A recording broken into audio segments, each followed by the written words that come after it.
Outcast meteorologist Christopher Colley. What up? It's your brother Khalif. You're now tuned in to Crossing the Lines Talkback Radio with your host, Brother Franklin, bringing you exclusive topics on issues that affect the black community. So tune in every Sunday at 6 p.m. sharp, airing on 93.5 FM and Facebook Live. Be there or be square. Peace. This episode is brought to you by Frostbite Energy Drink. Feel the chill that powers your passion.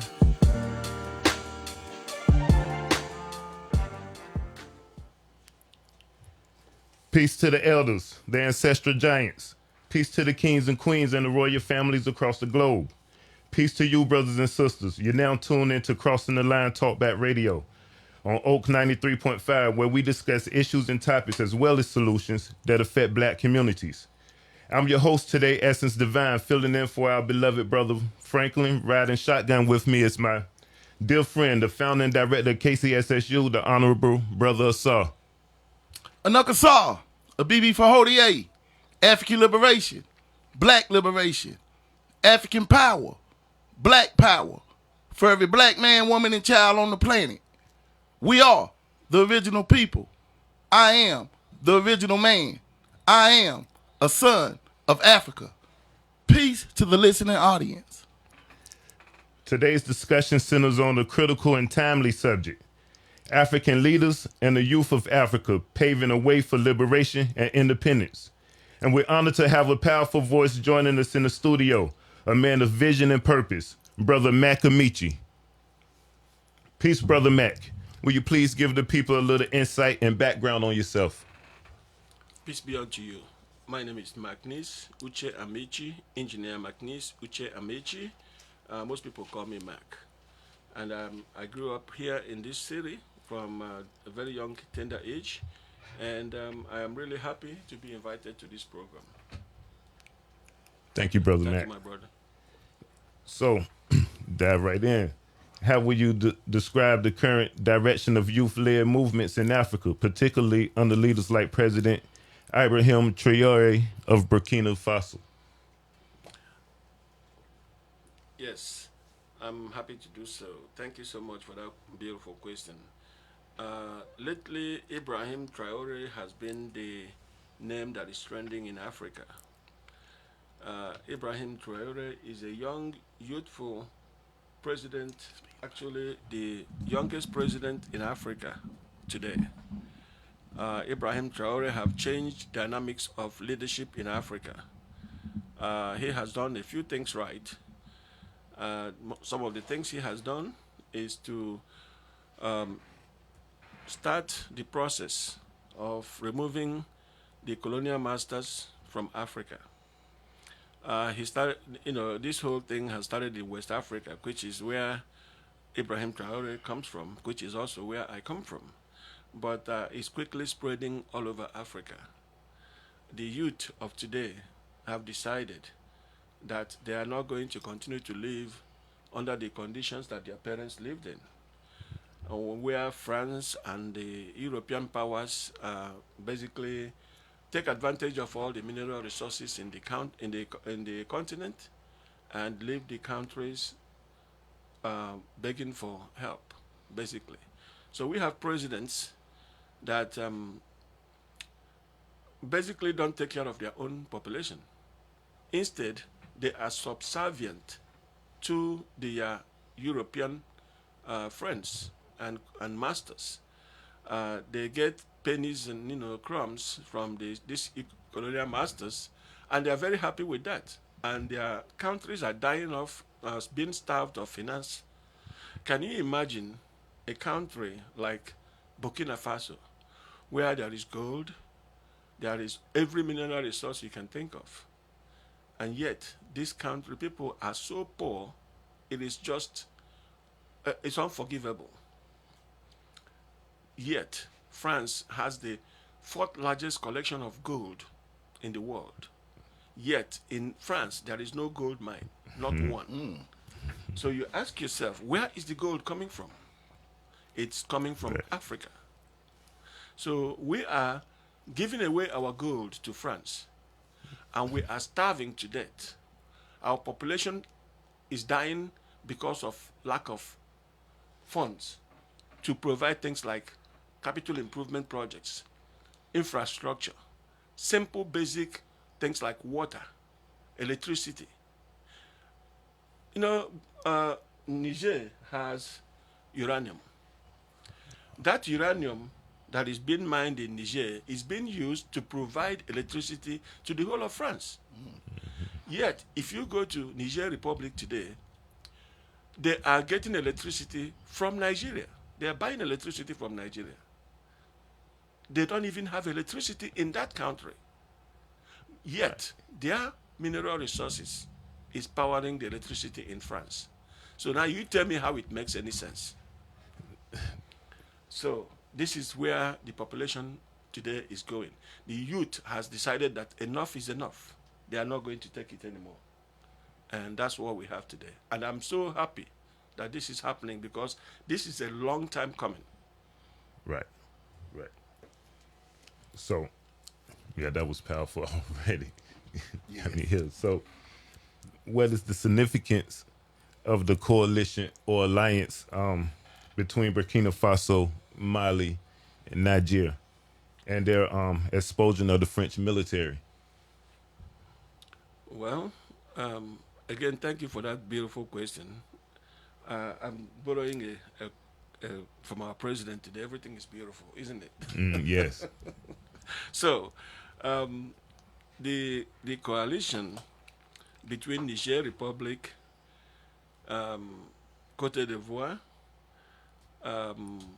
Mali, Burkina Faso is the type of coalition that should have happened in the 60s, if you ask me.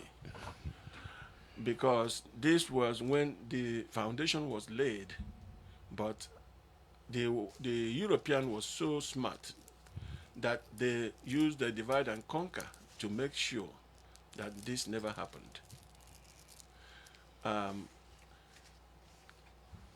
France prints money for the Francophone countries. When I say Francophone countries, I'm talking about those countries that were colonized by France. So France treats these countries as though they are children. They cannot take care of their own economies. Mm-hmm. They cannot take care of their own money. They can't mint their own money. So France, the father, had to print the money for them, have to collect their money and put in French banks, generate interest. Yes. But they give these countries their own money as loans with interest. So think about it. It's like you go to work. You work for IBM, right? So every month, IBM pays you $1,000, $2,000, whatever the case may be. But me, I'm your colonial master. So I don't trust you with your own money that you have worked hard for. So you have to bring your money and put it in my account. Yes. And that your money is yielding interest for me. And if you need to buy anything, you come to me to get your money. And I decide how much I give you. And then you loan that to me. And it's a loan to you. Right. You have to pay it back. Right. Does it make any sense?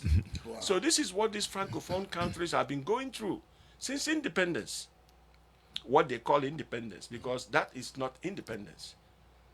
When people started protesting that they want independence, France says, okay, we're going to give you independence. But your economy is going to be under our control. You can't have your own central bank. You have to use our central bank. We have to print your money for you.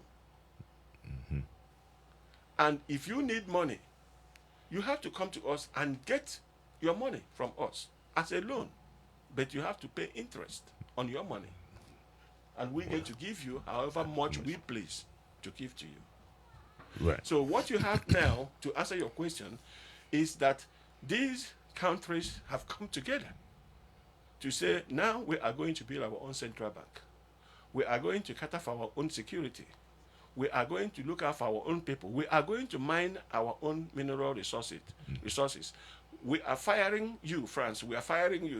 We are not allowing you to mine any of our mines. You're not going to be able to mine our gold anymore. We are not putting our money in your banks anymore. because now we are going to control our own futures. Right. Yes. And that rings like music to my ears. Yes, Yes. indeed. Yeah. Yes, so that's my take on that. Wonderful.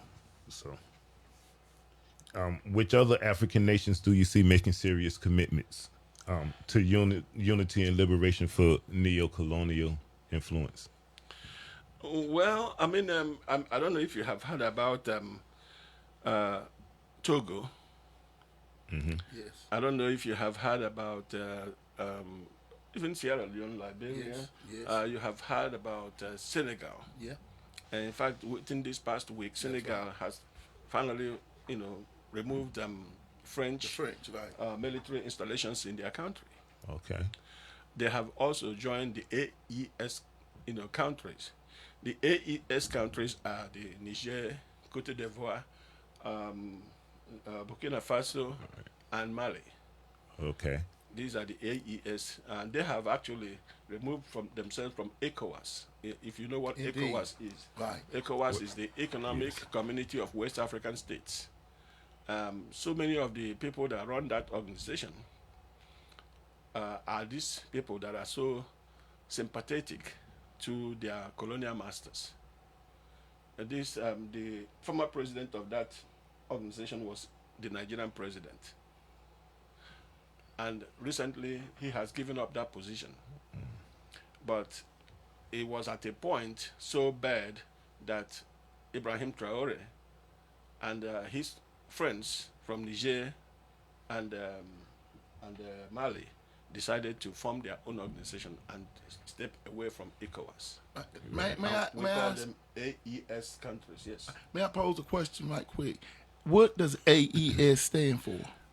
Honestly, AES is a French word. That's why I don't know it very well. Okay, but because this is really what I want to ask, because that's Okay. important, everything you just said, Yes. as far as ECOWAS. Because at one point, when they was kicking the French out, Niger, Mali, and Burkina Faso, ECOWAS was thinking about stepping in for the French, like you said, Correct. sympathetic to the French. So I think it's important that out of ECOWAS is coming this AES that's for the people and for the liberation. I think that that's very important, and I think it shows a shift in consciousness, like you said, amongst the youth, as opposed to those who basically, want to live up under, the orders of, the colonizers. Correct. And you are very right about that.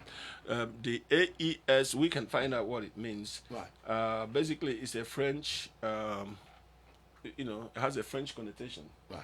But basically what it means is just like you have the Economic Community of West African States. Right. This is you can say economic community of these particular 4 states or 3 states as it started out. Now, even Ghana has expressed interest in joining them. Ghana? Yes. Okay, great.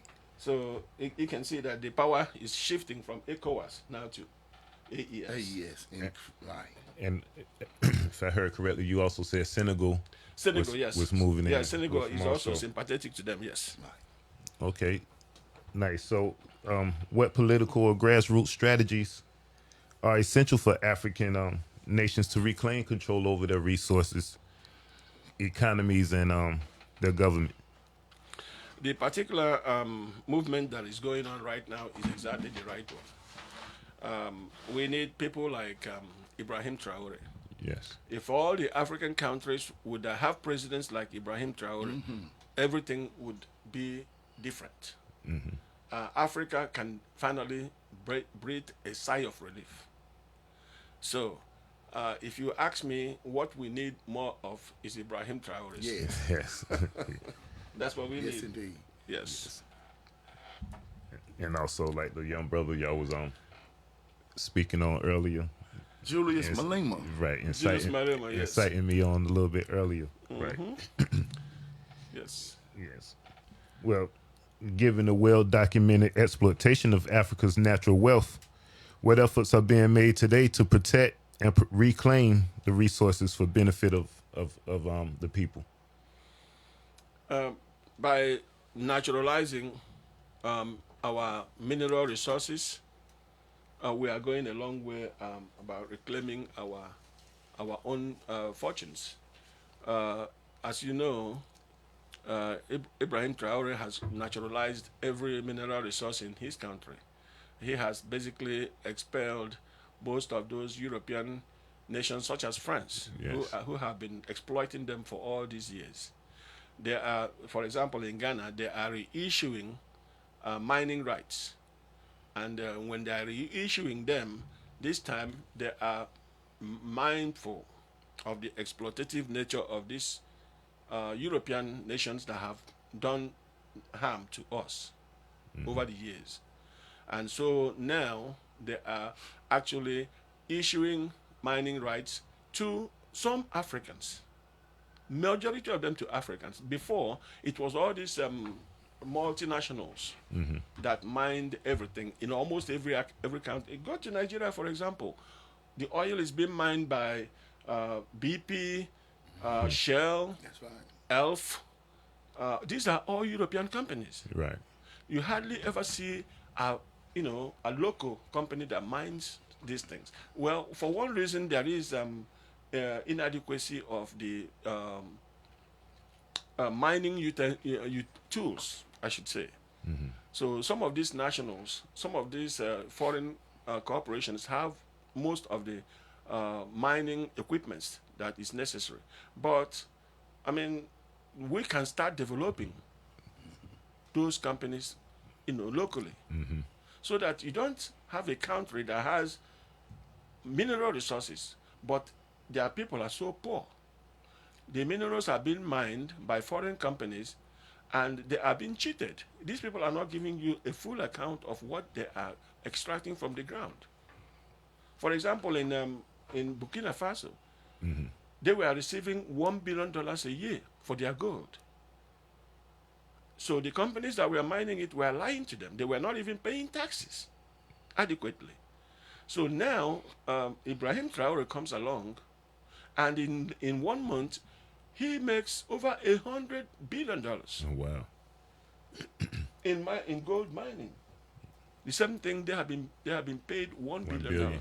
100 times that. Can you imagine how much France had made from that country over the years? And also, another example like you used earlier about the country where they extracting the uranium. Yes, and Niger Republic. right, and using it for their own electricity. Yeah, using it to power their own country. Wow. And the country where it's coming from don't even have ordinary electricity. Right, and they're paying another. And then they're another polluting country. your environment by so doing. So it's completely unfair. They're not giving the people their rightful amount of money. When they extract all these minerals, they don't pay the right amount of taxes. They actually play games with their how do you call it? How do you say it? They play games with their reporting Right. Yes. of what they are bringing in, Indeed. Right. so that they get to pay very account. little amount Right. or nothing. So But let me ask the question, right? Okay, because I think it's important. When we talking about the exploitation and how the European nations are taking all the minerals and resources.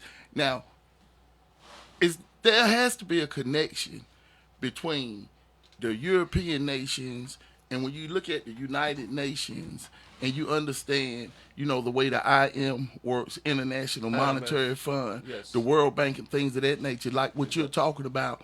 If one country, they had to borrow money from France, and France is the one that's exploiting them for all their resources. I think it's over something like $500 billion a year from like 14 countries. Correct. Right? So I know that they was talking about, and they're talking about getting 2 African countries on the Security Council of the United Nations. It's 5 countries on the Security Council: United States, France, Great Britain, China, and Russia.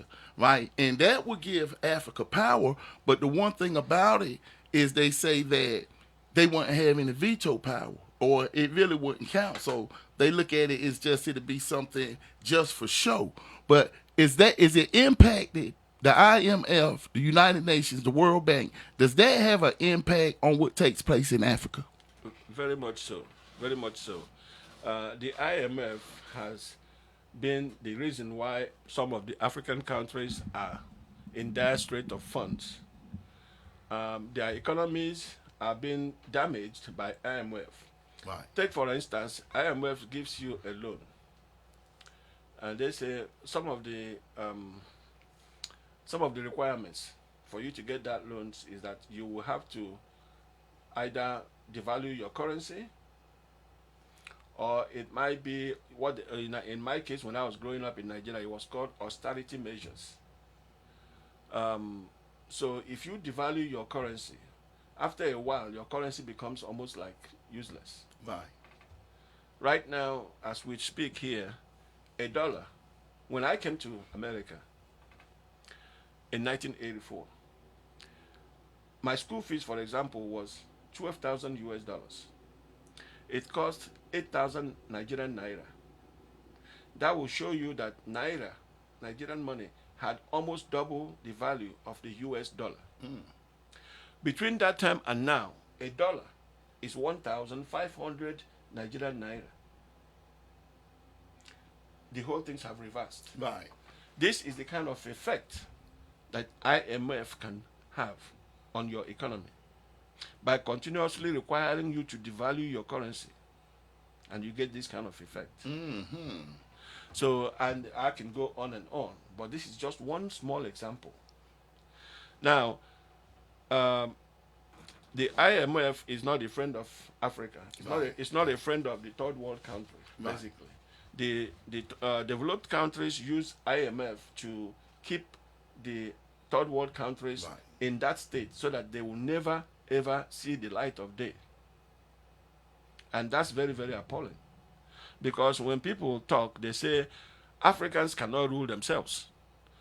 Their economy is always bad. They always have these people with flies in their nose and in their mouth, in their lips and everything. But guess who causes that problem? They are always instigating wars in these countries. Indeed. They are using divide and conquer to, pit one country against the other. So you have perpetual wars going on, never ending. People are always fighting wars. And when you have wars, you're going to have situations like that. People starving to death.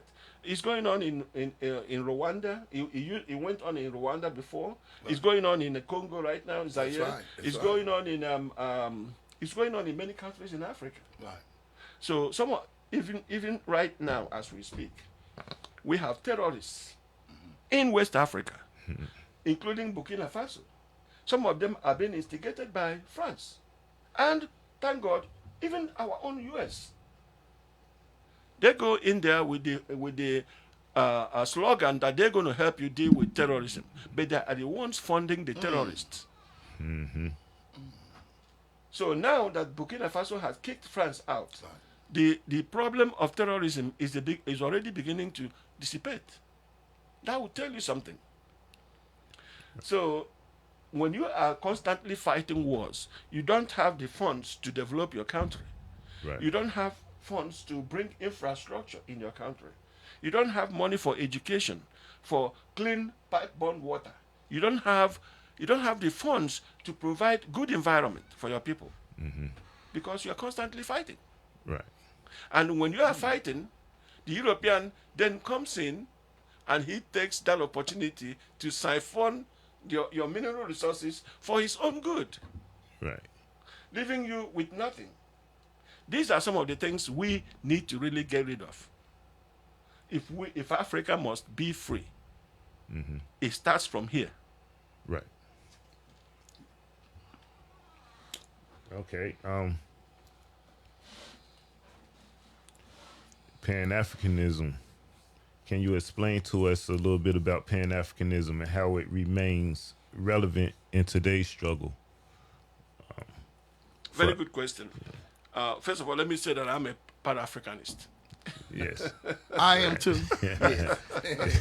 True Well, indeed. being Pan-African, it means it's just like you say.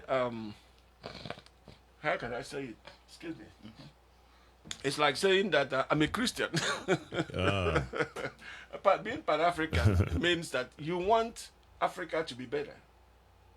You want good for Africa. Okay. We want to stop wars. We want Africa to be able to develop itself. Nobody can develop you but you. Nobody can develop you better than you can develop yourself. Right.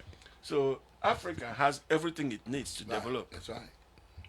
But we have been bogged down by divide and conquer, like I said earlier, and by all kinds of influences coming from everywhere. So being Pan-African is saying we need to really start working with each other. We need these countries in Africa. Can you imagine a European can get into a plane and land in Nigeria and get a visa right on the spot and walk into the country?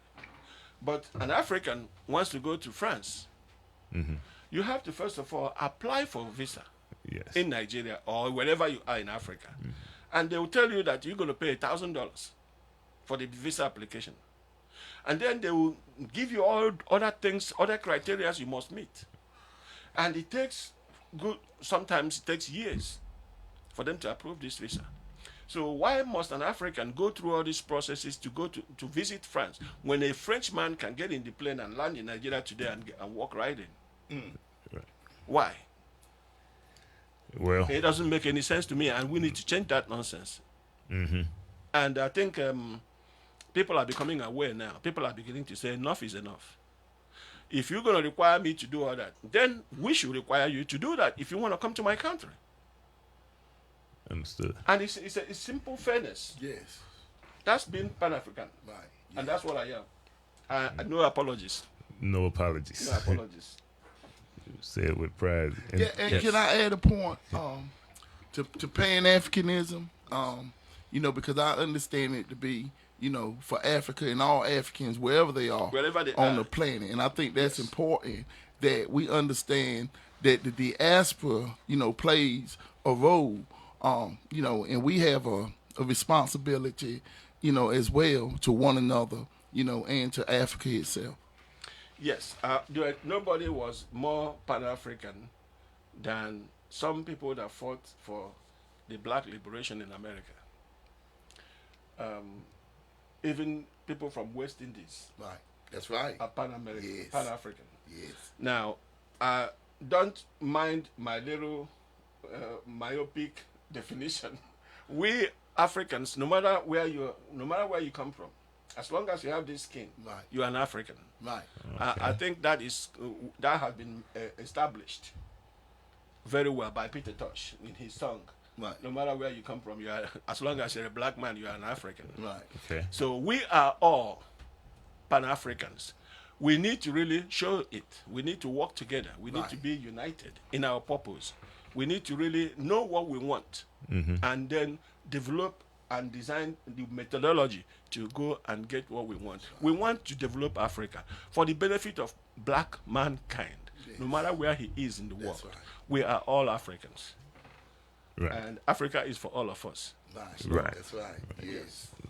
So something I just heard. What is the role of the African diaspora in advancing the Pan-African movement and supporting liberation efforts? The role of the diasporan black person is to know that they are, first of all, an African. Yes. Yes. Once, the shortest distance to curing any wound or any disease is by, first of all, knowing what you have. If you know that you're an African, that's the first step. The next step is to work together with your brothers. I don't care what country they come from. African countries need to open their borders to fellow Africans. We need to be able to trade with each other. Yes. We need to be able to move freely in our country. If you go to Europe, you can go from Netherlands to Germany with no problems. You don't even need visa because it's EU. We should use such a method. For you to go from Ghana to Nigeria needing a visa is crazy.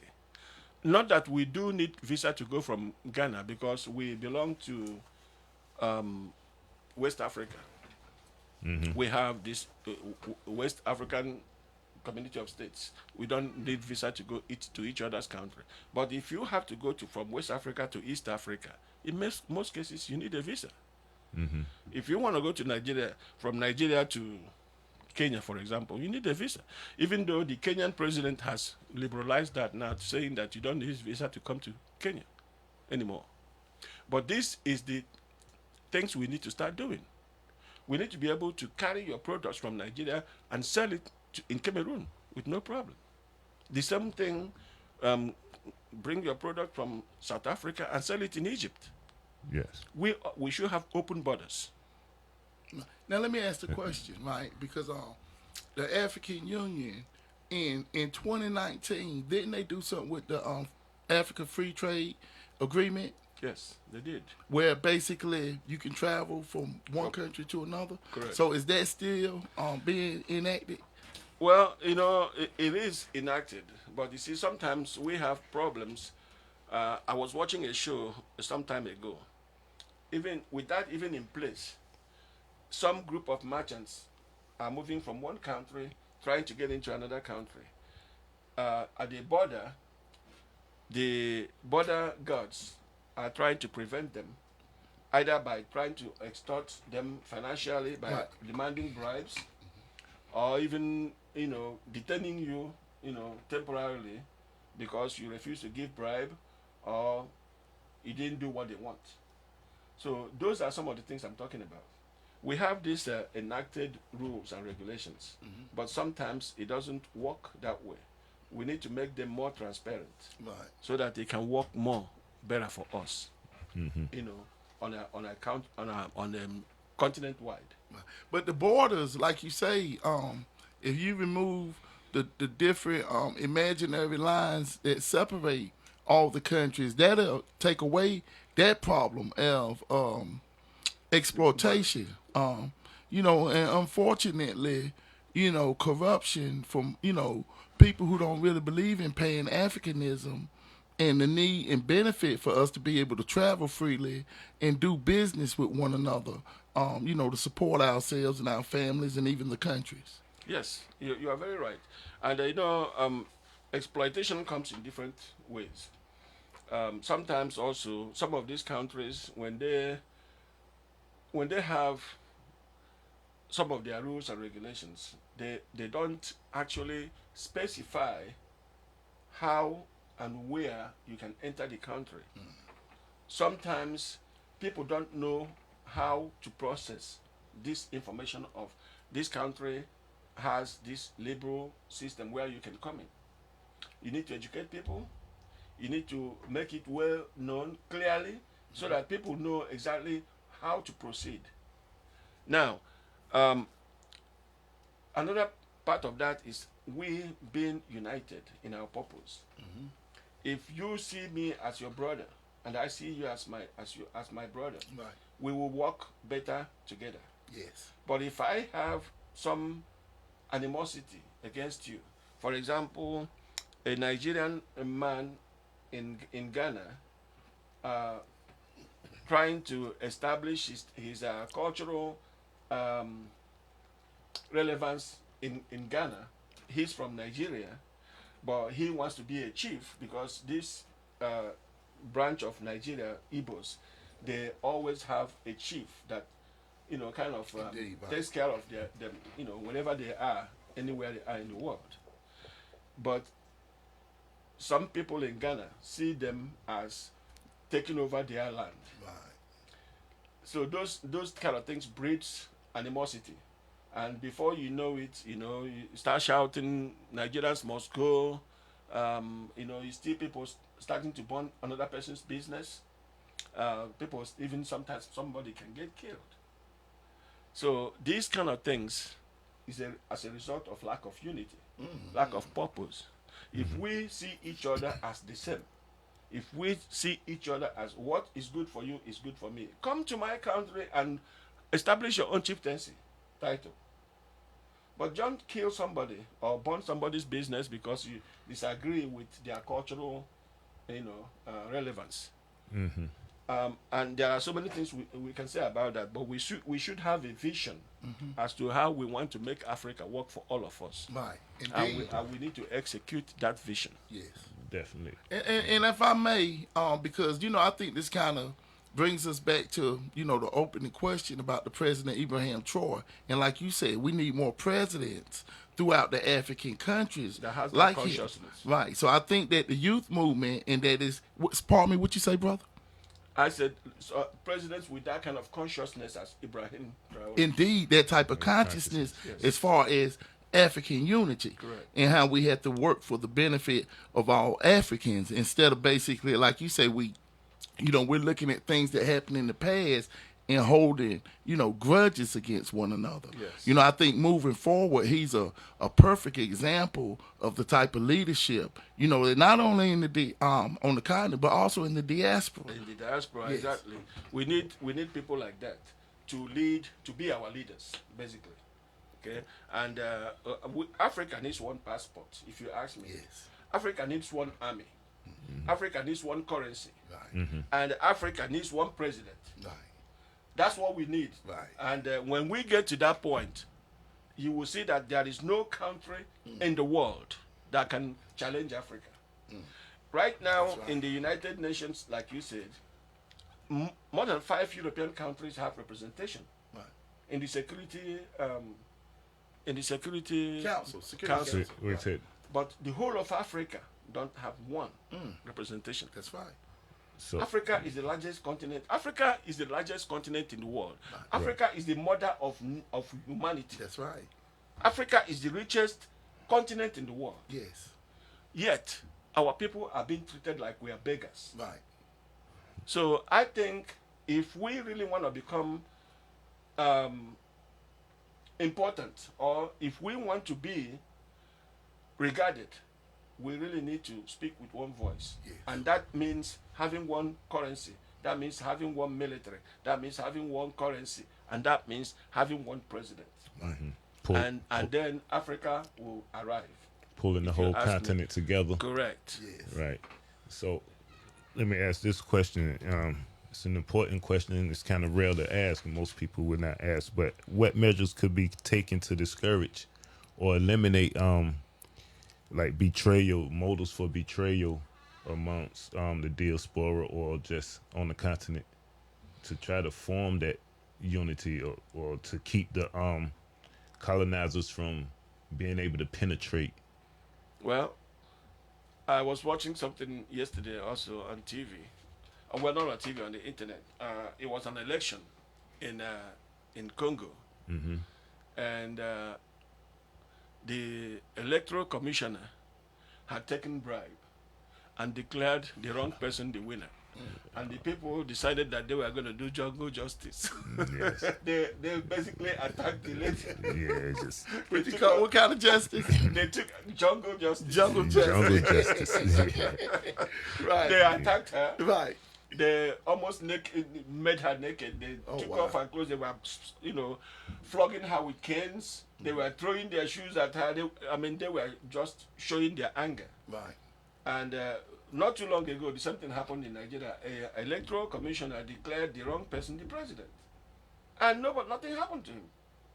So when we start really recognizing that what happens on the election day affects all of us for the entire 4 years, when we start taking these things seriously, because the person you elect would have a whole lot to say or to do with your livelihood for the next 4 years, or however long that person stays in power. So electing the wrong person or declaring the wrong person the leader can kill you. Yes. It's a matter of life and death. Yes. So we really need to discourage people from doing the wrong thing by having strong criminal justice system, so that people will go to prison if they do such nonsense. Right. Yes. If you can do that and pay your way out of prison before it's time for you to come out, then you get a chance. People will see or say, oh no, he didn't pay any penalty, so they can do it again. Yeah. So we really need to establish strong criminal justice system.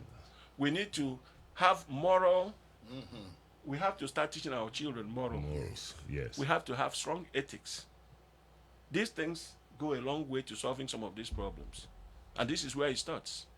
I agree with that. Yes, sir. Definitely. Yes, sir. A pure heart, Right. real love. So the colonization and imperialism. So how has it impacted the minds of our people?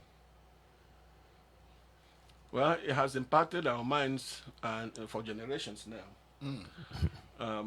It has been a very bad thing for us. We have this thing we call inferiority complex. I doubt there is any black person that doesn't have that. And that comes from our experience, our parents' experience, and our grandparents' experiences. The times when our parents were being hoarded like dogs, like goats, and being sold, being stood up on a stand, and somebody like auctioned off. Yes. Those have impacts on us that exist until today. Yes. Yes. Some of our leaders have inferiority complex. When you bring him into contact with a European, they become almost like subservient. That is a very bad thing, because think about it. If they have to negotiate something for their countries, and they are feeling inferior to the person they are negotiating with, how do you think that affects you? They don't get you the best deal because they are feeling inferior. They accept less than they should accept. That is a major problem. They look upon the European to tell them what to do. Think about it. Look at all the African countries. How many of them have manufacturing to the extent one state in US has? It's very, very rare. Okay. Because we don't plan our economies. We want IMF to plan our economies for us. And that is why IMF take advantage of us. Give us requirements that we must, hurdles we must jump over for them to give us a loan. They don't do that to Chinese. They don't do that to Japanese. They don't do that to America or France. They don't do that to anybody else but African countries, third world countries, basically. So why are you inferior to a white person? What makes you inferior? What is the real standard for your inferiority complex? It baffles me, because think about it when you go to a job for an interview, and you are looking at somebody interviewing you, and you want that job so bad, and the person says, jump this, you jump. Yes. They use that to control you. That is what's going on to us. Right.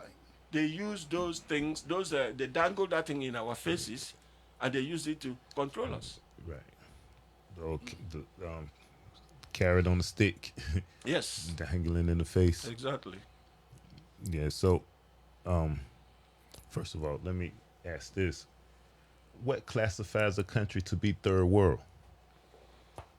Well, the European has told us who the third world countries are. Look at Africa, with the richest continent in the world. And this is why I'm And asking every that. country in Africa is being called third world. I guess the reason I would think is because the European succeeded in carving Africa into small, minute pieces. That the reason they did it is to kind of expound that divide and conquer.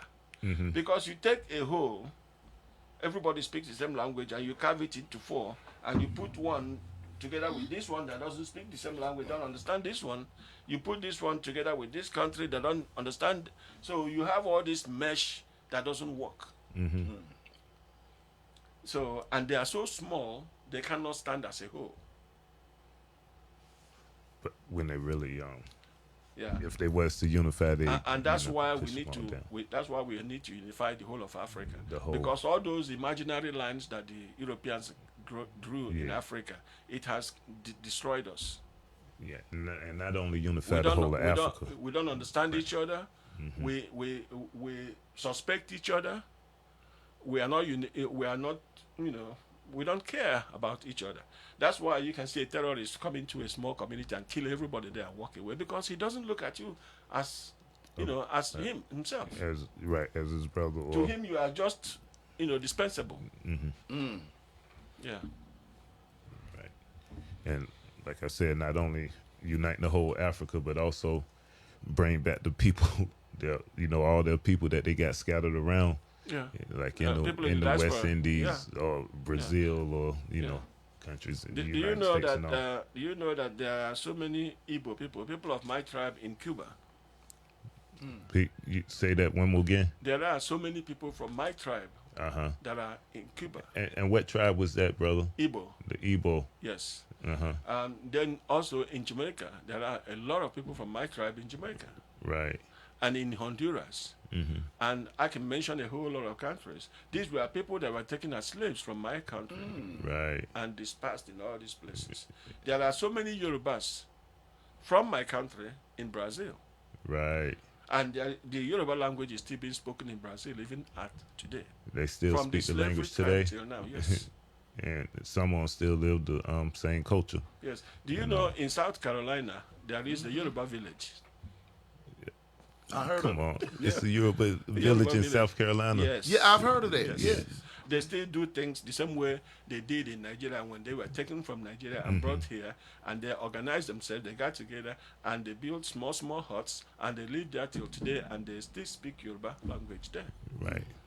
Do you know there is a place called Igbo Landing in Georgia? Oh, wow. Yeah, keep schooling. This is where some African slaves were brought here, and these are Igbo people, and the Igbo man is not easily controlled. You can't control. Oh, that's the Igbo. right. Yes. So when he got here, before their boat arrived at the shore, they overthrew the leadership in the ship. They took control of the ship, Yeah. and they sold themselves to Georgia.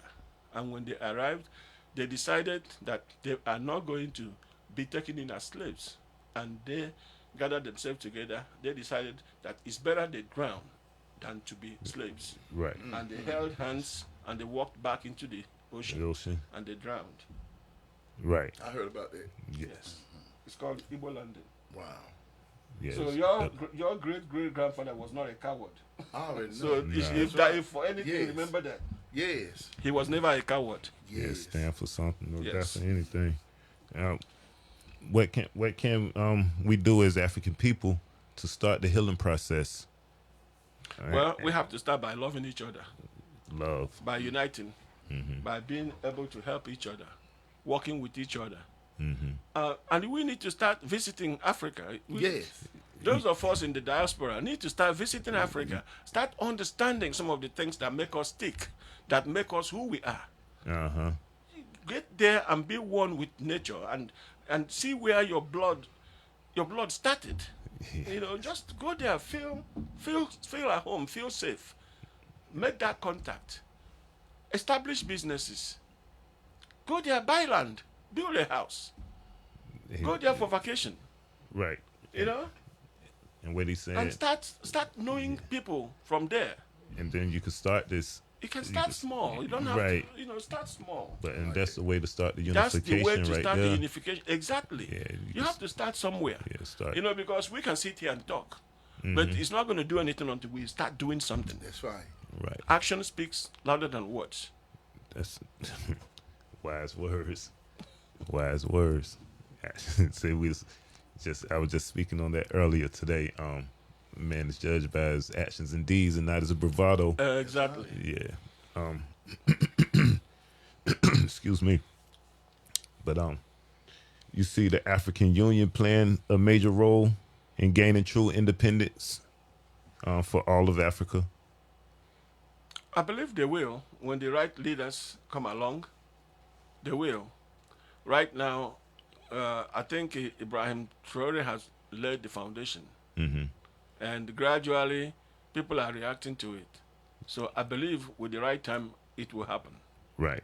It's on the way It's right on the now. way. Yes, it's on the Yes. horizon. So are you basically saying, as far as, okay, just bringing in, because I know you had stated earlier about a lot of the leaders over there, the presidents and stuff, and I would imagine a lot of them are part of the African Union or a little elderly. So the youth movement basically that's taking place, I want to ask the question, and that is, are there being young, I know it in Burkina Faso because I understand, President Ibrahim Traore came up, under Thomas Sankar's teachings, right? Yes. Who was murdered in 1987. Now, is there, and I also know that PLO Lumumba had established a school in Kenya. I think it's Pan-African Institute or something of that nature. Leadership school. So I'm pretty sure that they are training the young brothers and sisters over there to think Pan-Africanism, and everything basically, that we do is for the benefit of the whole. So are you aware of, the youth being trained and taught in that manner? Well, I mean, this didn't start yesterday. Thomas Sankara came from somewhere, Exactly. and Ibrahim Traore came from somewhere. Yes. So these things have been simmering in the background, and is now coming to the surface. So yes, our people are becoming a what's the best word to use? We are becoming aware, Conscious. becoming conscious, more conscious, and we have decided that we're not going to take what we have gotten up to this point anymore. I like that. We need something different. We have tried this and it didn't work for us, and we have had enough of it, and we want to stop it. We want to do something different. That's what the youths are saying now, Yes. and that's where Ibrahim Traore is coming from. Right. We have too many leaders that are octogenarian. I don't know if that's the right word, but they are too old to be in that power. That's it. They don't know what they are doing anymore, because there is a way you get old. Your thinking faculties begin to fail you. You need people with bright ideas to take on those mantles, and you can't just go there and stay there, even when you can't stand up in a podium and give a speech without peeing on yourself. When it gets to that point, you need to say, enough is enough. Get the hell out of there. What are you doing there? Pardon my language. Right. But we have these leaders that actually stand up and they are making a speech, and you can't understand them because they are not audible. And they pee on themselves. So how can this person lead a country of almost 300 million people, where you have people with brains, you have professors, you have doctors, lawyers, engineers, and you have this person, and this, most of the time they are the ones with the least education. So They are crooked, they are criminals, and they are the ones leading our countries. right. Drug dealers, Oh wow. Yeah. So terrorists, people that, religious fanatics. And these people are the ones, presiding over our countries. right. So the youths have had enough of these people. They don't have jobs. They don't have any idea about creating jobs for the youth. People graduate from college, 10 years later, they don't have a job in their field. right. And they are roaming the street. They are driving cabs. They are working as security officers. And they have a degree in engineering. But when we have engineering projects, we give it to the Chinese. We give it to other people, but our own people. And our own people, they have to become kidnappers. Because they have tried everything else, it didn't work. They go back to live with their parents. After they have gone to college, acquired degrees, they come back to their parents because they don't have jobs. What do you want them to do? They pick up guns and they start kidnapping people for money. So it's about time we start retiring these old people and putting young minds there in those positions to be able to figure out how to make things better, how to create jobs, how to get us out of these quagmires that we constantly find ourselves in. And It's really, really annoying. yes. And you were mentioning earlier about how constant war constant wars. So they don't. It's not really time to get started with the infrastructure of the country, or you don't have the funds anymore because it's cost so much to fight wars. There is so many conflicts everywhere that you have oil. By the time you dig out the oil from the ground and sell it, the money goes to buying weapons instead of building infrastructure. Right. Then these weapons are used in wars to kill people, to just for destruction. And then by the time it's all said and done, you are back to square one. Right. Exactly. We're coming. So it's like a cycle right now. So it's like a repeating cycle. But we do have new blood coming in for leadership. We can't wait to bring them in, we can't usher them wait. in. Yes, Yeah. Ibrahim Traore and his people, welcome on board. Come on, please, we need you guys. Yes. We need more of you. That's why I like what the AES is doing. Yes. You know, and the shift that they made, from basically, siding with, the explorers and the pressures, the Europeans, and understanding, the need for us to focus on Africa and Africans. Yes. Have you seen what's going on in Kenya, where no. the people are protesting their president because of what we're talking about? Right. It's going on everywhere. Everywhere in Africa, people are saying enough of all these old people. If you have the wrong ideas, you need to step aside. Right. And it's about time. Right, because the leadership they're staying in power for too long. Yes, they are staying in power for too long. They don't have the right ideas. They don't create jobs. They don't. They are too cozy with the Europeans.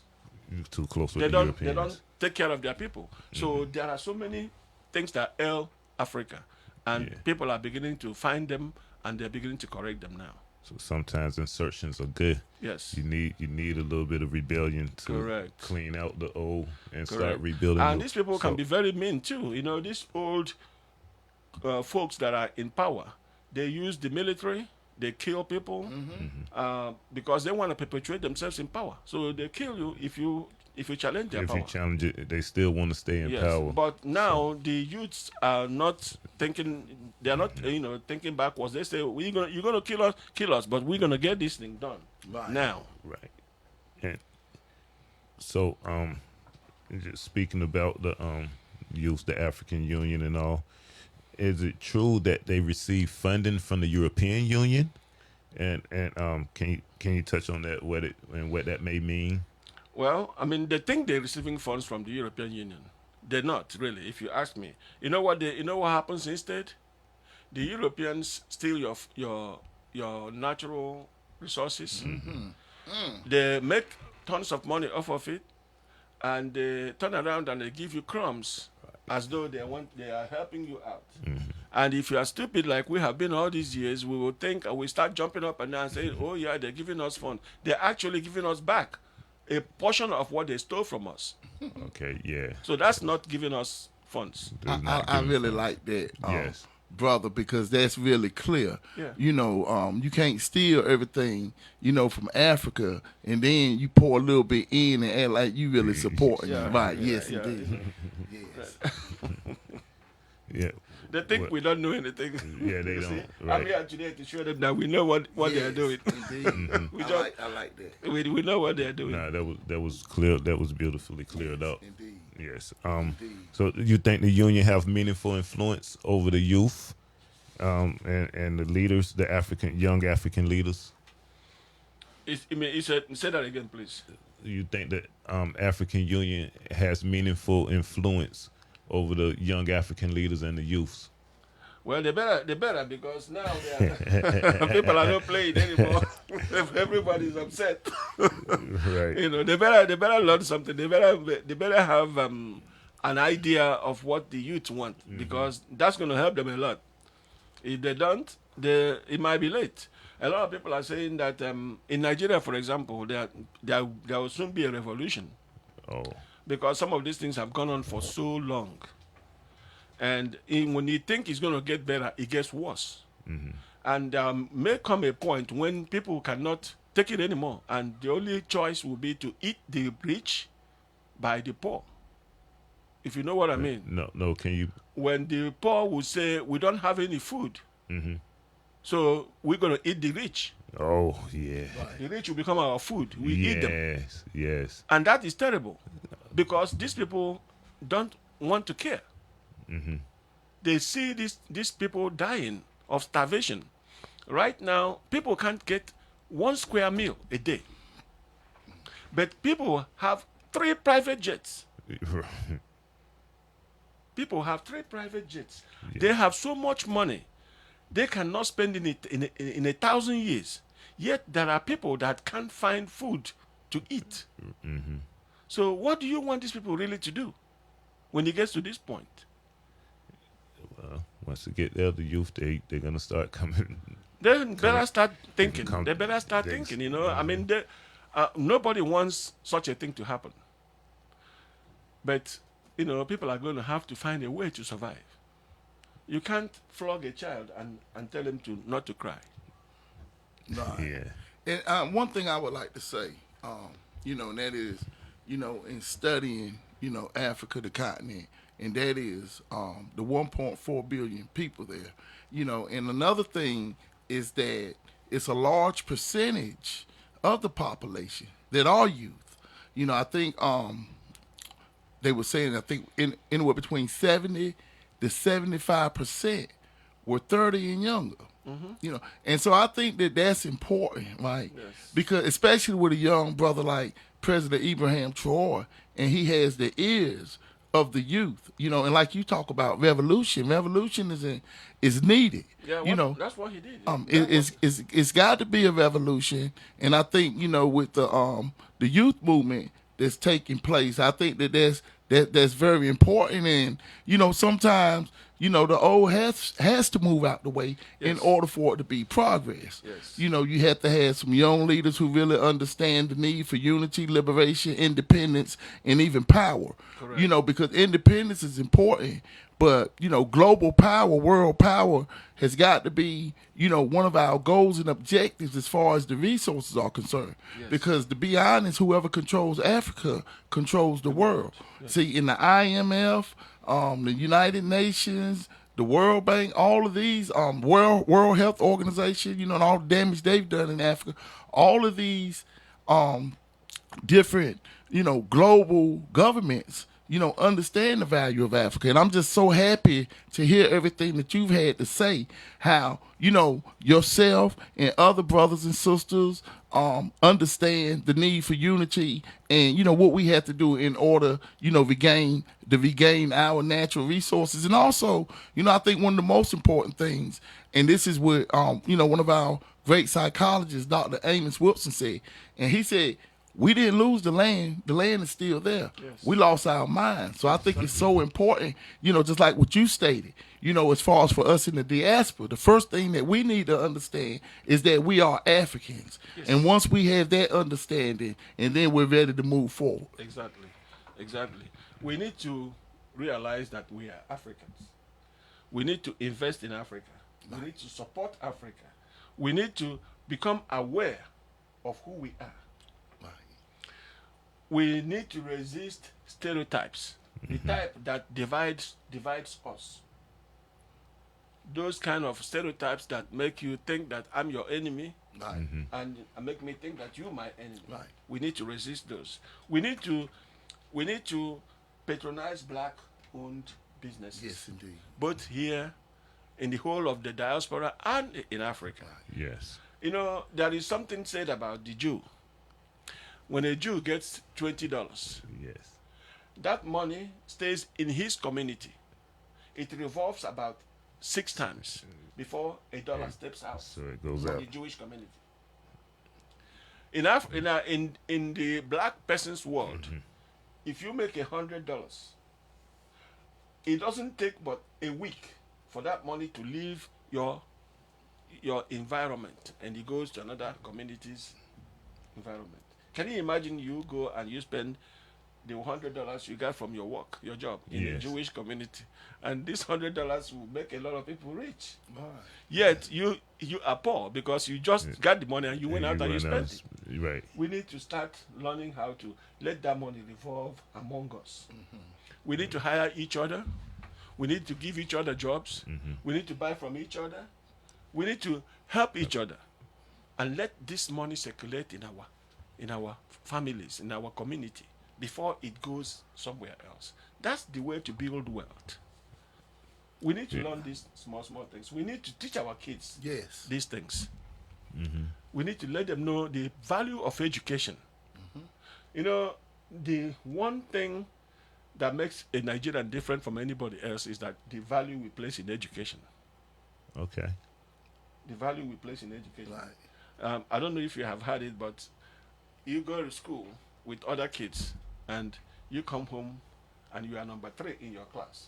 And your parents grab you by the ear. Your mom grabs you on one ear, your dad grabs you when they want to lift you up. And they say, you say, why? I got the 3rd position. They say, the person that was number 1, do they have 2 heads? Do they have 2 heads? Right. Why can't you be like them? Why can't you be right? Why can't it be you at number 1? Why do you have to be number 3? So our parents want us to be the best. Be the best we can. And that's why even when an African or a Nigerian comes to America from Nigeria and he goes into the workforce, he competes. He starts competing right that day he comes in there because he is well prepared to compete. Because your parents have taught you that you cannot take second, you cannot take third. You have to be number 1. You have to be the best. Be the best. I really love that mindset. We need to teach our because children that. it's necessary. We work with a lot of children, and I really like everything you said because the value of education is so important. Literacy, being able to comprehend. And one of the things that basically we also like to, stress is that it's not only learning, but learning the right material. Correct. Learning what's going to basically be beneficial and useful to you, your family, your community, Exactly. humanity. So let me clear myself. Having education is not just about getting a degree. Right, yes. Education is getting that thing that will help you when you need it the most. Right. The skill that you need to survive in any environment. Yes. You can have your education, you can have your degree. That's fine. But you have to have something to fall back on, like a skill. Yes. Ask me how many things I do for a living. I'm not telling. You're not telling. A whole lot. I do a whole lot. Yeah. Because when you lose that job, you need to have something that you're already doing that you will fall back on. You don't want to go and start finding something when you have lost your job. Right. You need to have something you are doing now that is giving you something to fall back on when you go to that work tomorrow and they say you are fired. Yeah, that's a If you great don't lesson have right it, there. you are in trouble. And something else you just said probably went over the heads. You said it so fast. You said the Jewish they'll get $20 and it'll roll around at least 6 times. Circulates in their community for before $1. Before $1 steps out. $1. Before $1, right? Maybe I should not say the whole 50 cents. 20, right? Not the whole 20, like, Right. yeah. So right. So, Now I have a question, Brother Essence, if you may allow me.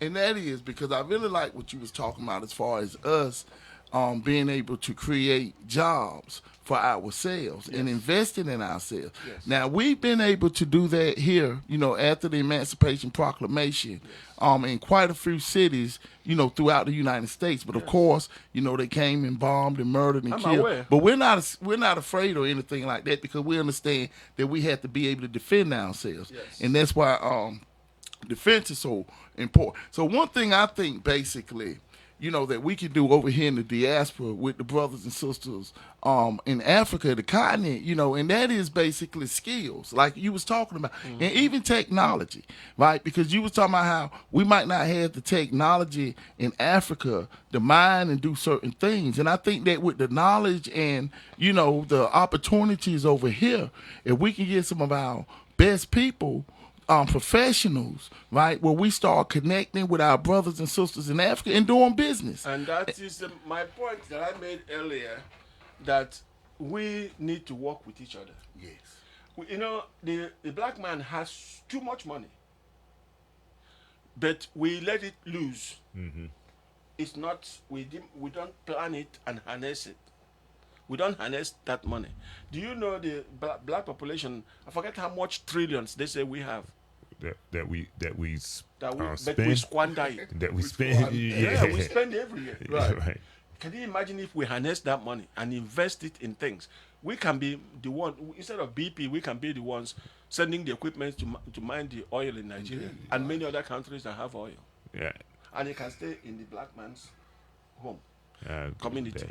Yes. I think one reason, and you know, me and Brother Essence, we spoke on this last week on the show, and that is because of, you know, Western psychology has taught us, you know, not to believe in each other, not to believe in ourselves, like you spoke on the inferiority complex, to think that we have to have them in order to be able to accomplish anything. Yes. But we know that's not the truth, That's you know, not the truth. and that's one of the things basically, you know, that we're trying to create here, you know, with you know, we're part of KCSSU, but we're also part of another organization that we just started, Raleigh Lock 9. And one of the ministries is trade and commerce. And so we keep talking about we need to pick something, build some type of institution for the community that belongs to the community, something dealing with education, right? And having a solid foundation of the knowledge of self. You know, like what you was talking about, to know that we're African and that where we're from. But just don't stop with one institution. Understand that to be a base, but build, you know, other businesses And interconnectivity. You have one, you connect another, and that's the way to do it.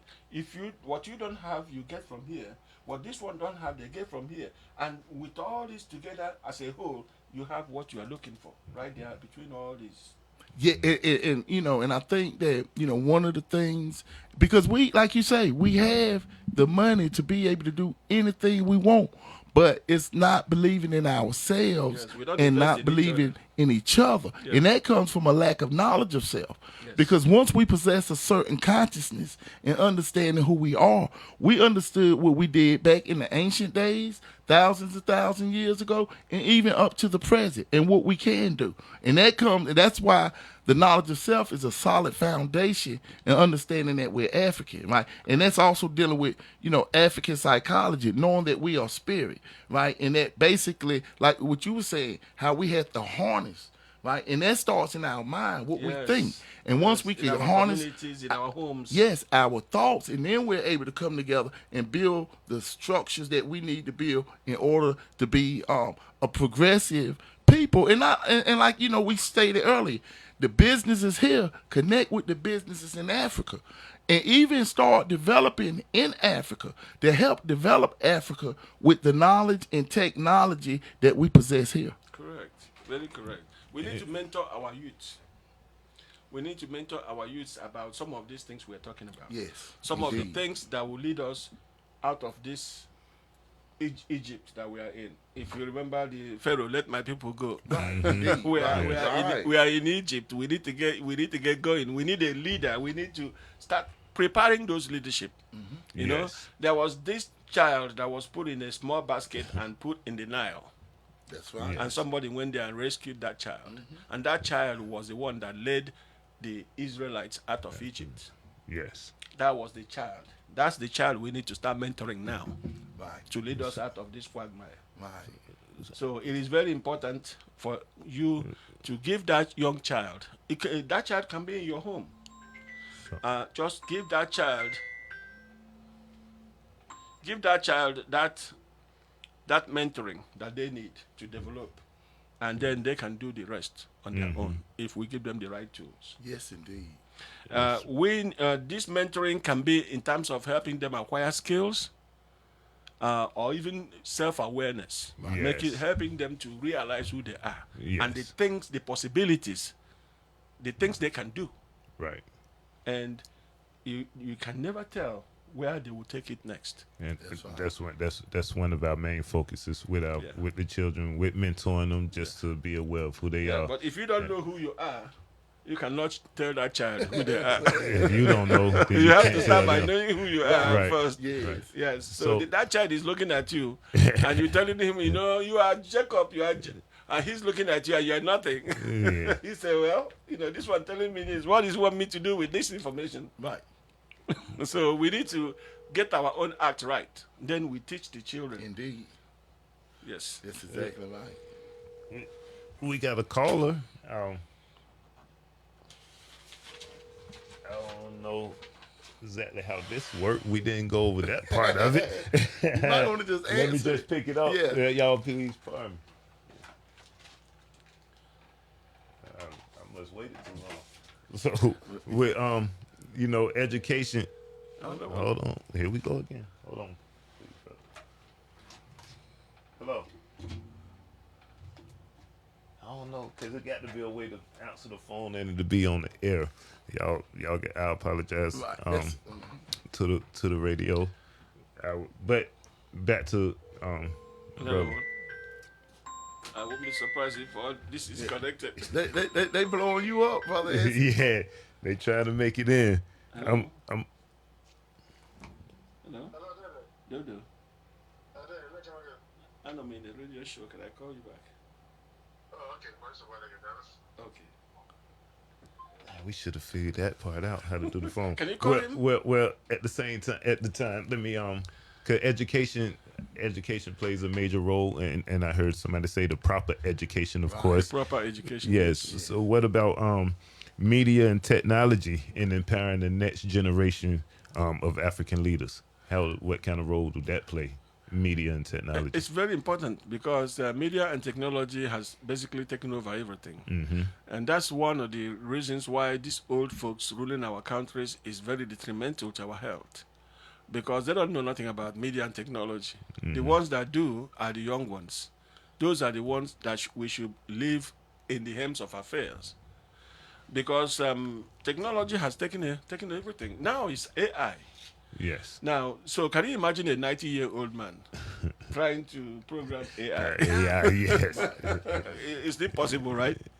Yeah. I have trouble with it myself. I do know that. So you can imagine. Yes. So yeah.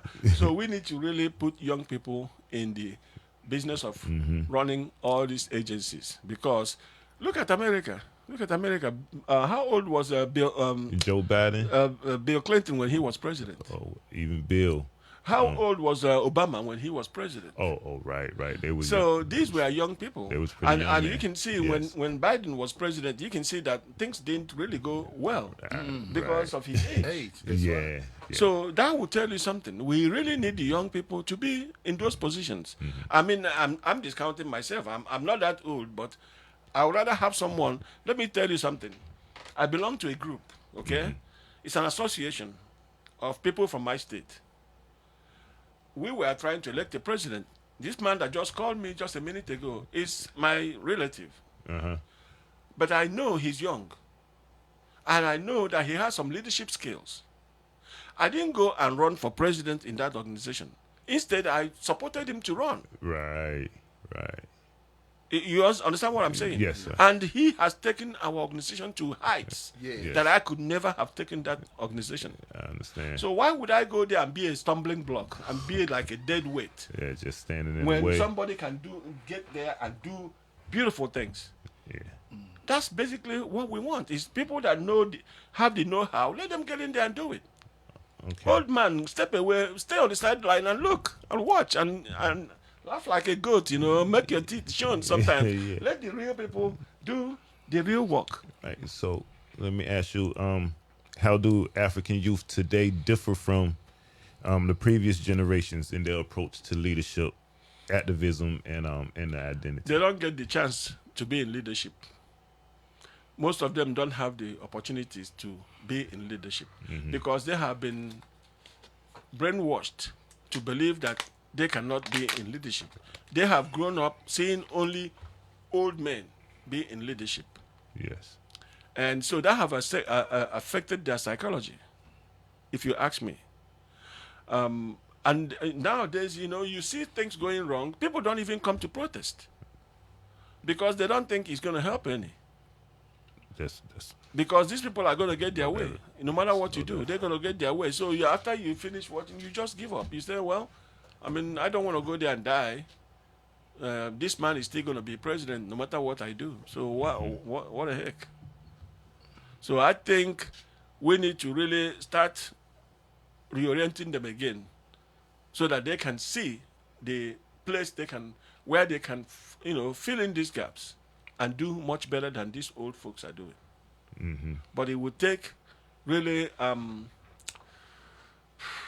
it would take really re-emphasizing their place in society, what they can do to change things that they Yes. don't like. You have to really become an active, become active, Yeah. and get out there and do things and show your face, participate, and hopefully be part of the winning crew. Indeed. Just get out there, be active. Yeah, be and, active. and And- hope and yeah, wait participate. on your opportunity. Don't be like a daisical. Don't just give up easily.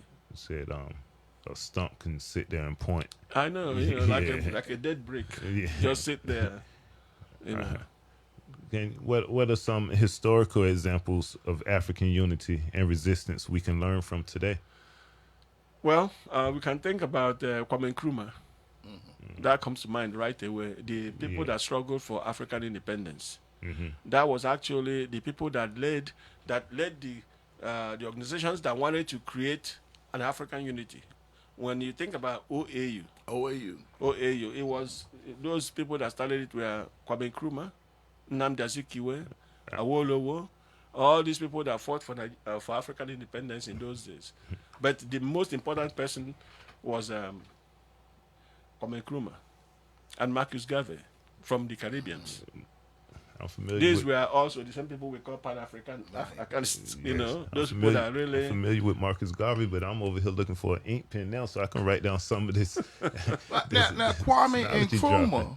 right? Yes. Kwame Nkrumah, He was right? from Ghana. Right, indeed, and they gained their independence in 1957. Correct. They were the first countries the in first Africa to country, get independence. right? But when he was away doing business, was it a coup d'état? Yes, he was overthrown. And he was overthrown, but now they consider him the Yes, the well, greatest you know- African ever. Yes, he died in exile. Right. He died in exile, and his body was brought back in Ghana and buried.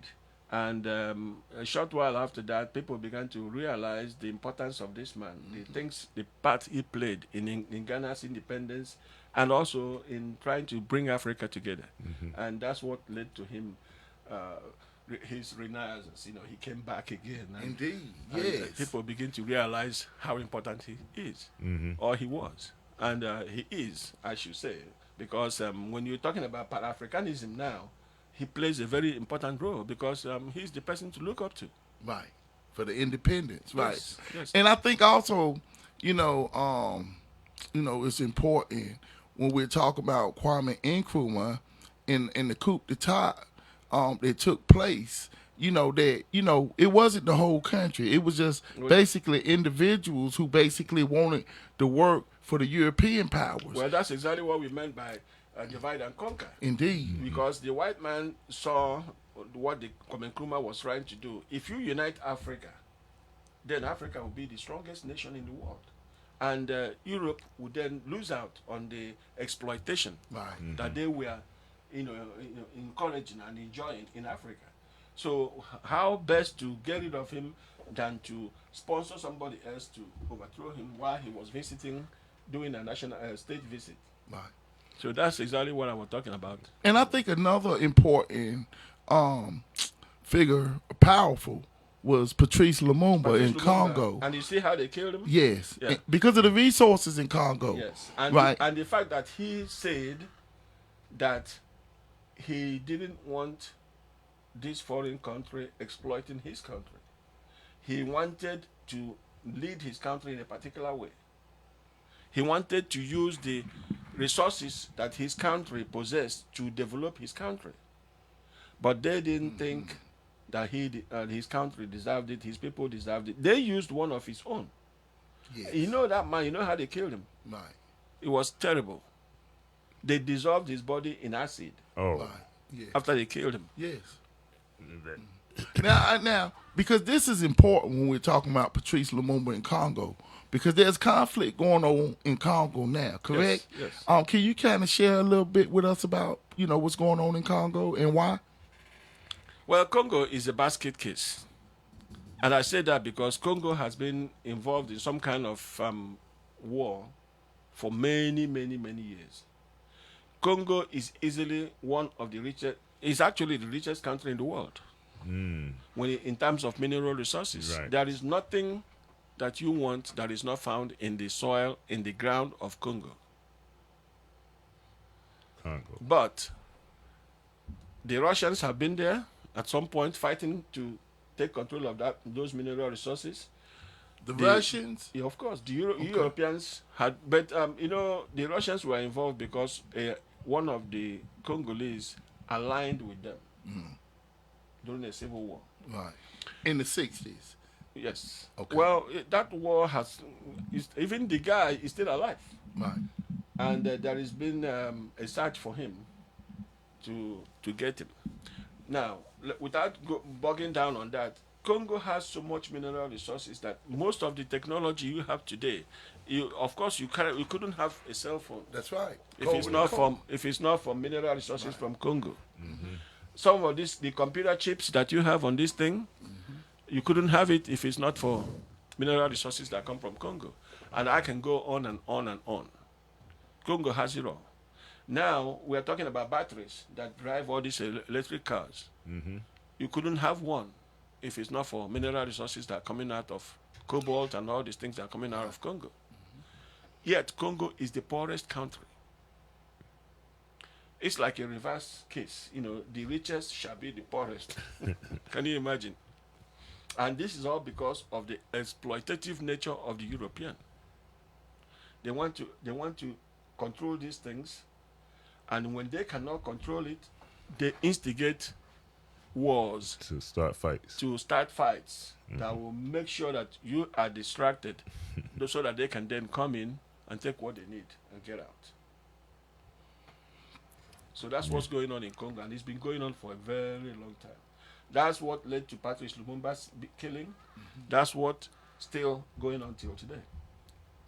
Thank you. Yes. It sounds like That, made me think of something he was saying earlier, like uniting. If the whole continent was to unite, then you can really You can have one army. you can have one. You can have one president, right. and then, and then maybe we can start getting control of these things. right.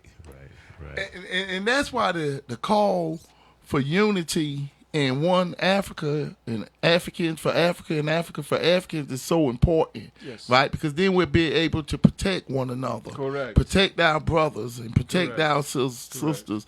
Protect our babies. Because, we know about, a lot of people know about the atrocities that the Congo suffered at the hands of Belgium and Leopold, right? And we understand the Berlin Conference in 1884 and 1885 that carved up The partitioning of Africa. Yes. Indeed. So, I just think that, what you stating that about Congo, right? And with President Ibrahim Traore, Burkina Faso, and the youth movement going on, I think it's so important really for us to really unite and lend help to Congo, because we know even if they're fighting against each other, we're knowing that it's because of the manipulation, of others, the Europeans, the whole divide and conquer, divide and rule strategy, like you say, it's been going on, for a long time. Yes. And it needs to stop. We need to stop it. And we need to do something, to really help our brothers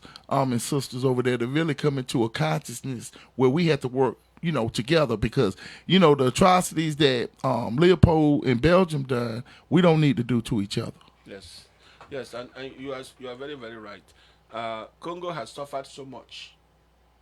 The people from that country should be basking in a lot of money, but instead they are suffering the worst kind of poverty you can ever see. Lack of infrastructure, lack of just basic amenities, pollution. It's crazy. And I think the best way to take control of that is for Africa to come together, unite, have one army, have one president, have this unity that can make us indivisible. And then you find that we can start to get a handle on these things. Because no matter what we do, the European will find a way to exploit us using disunity among us. Yes, indeed. So we need to first of all unite. What so how can African women and girls, what can they do to helped centered to be centered around the liberation movement? Well, I mean, they have to take a leaf from their male counterparts. They have to see what the males are doing. In some cases, women are the best freedom fighters you can find in the world. If you think about in the 1800s, when Togo, Benin were fighting for their independence, or even when they were being colonized, it was women that united and fought off the European. If it hadn't been for women, and some of the bravest women in the world are from West Africa, and some of them, that's why I said some people need to start going to Africa to see where it all happened. You can see where women started uniting, organizing, and fighting off the European that came to take over their land. They didn't need their men to help. They decided that they're going to do it on their own. In fact, they told their men to step down, let us do this. And they were the best warriors you can find anywhere. And they have structures built in their names even till today, all over these places.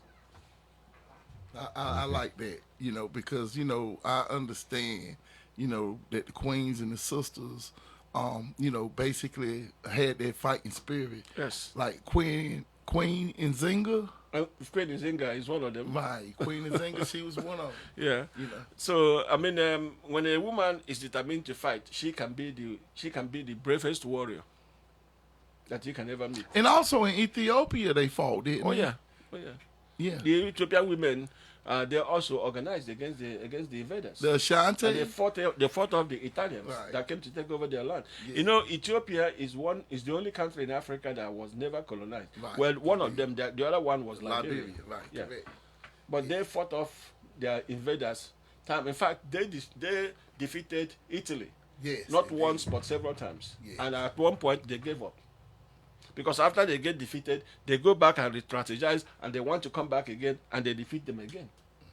But of course, some of these things they don't teach us in history, because they don't want you to see your great-grandfathers as people that fought off these Europeans and won. That's right. All right. What are some examples of successful Pan-African cooperation for economic, political, or cultural? Do you believe should be modeled or to expand it on? I don't want to tell you to say that again, but I didn't understand the whole thing. Yeah. Like some examples of some successful Pan-African things that's been done to enhance the economy or the political structure, the culture in general. Well, the Pan-African thing that I can think of was Marcus Garvey when he organized a ship or ships to return some freed slaves who want to go back to Africa. And so when he did that, he actually helped to populate the country we call Liberia now, and in some cases Sierra Leone. So he took those willing black people who wanted to return back to Africa, took them back to Africa, African soil, in his own ship, for them to go back there and reestablish themselves. Right. And by so doing, you have the country of Liberia and Sierra Leone now, with some of their population that originally were from America. From America. Yes.